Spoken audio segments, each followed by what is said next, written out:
vaak als een afbakening van plaats, maar wij kozen ervoor om onze sculptuur buiten te bevestigen in een ruimte zonder afbakening, om zo de ruimte zelf tot onderwerp te nemen. Om die te visualiseren gaan wij een sculptuur maken met een duidelijke as die we blootstellen aan de invloeden van de buitenlucht, zodat die tot leven kan komen. Deze sculptuur zweeft aan een touw waarboven we een charms bevestigen. Dit is een oerinstrument die de levensenergie symboliseert. De wind gaat inspelen op de grote oppervlakte van het sculptuur, waardoor hij veel muziek zal genereren. Maar de ruimte gaat uiteindelijk inspelen op het sculptuur, waardoor hij zijn kracht gaat verliezen. Uiteindelijk zal er van het sculptuur alleen maar een karkas overblijven, die dat ook de grootsheid van de muziek gaat beïnvloeden. In de buitenlucht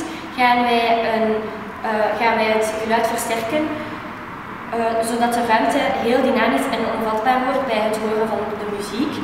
De muziek wordt dus eigenlijk door de ruimte zowel versterkt als verstrooid door het samenspel tussen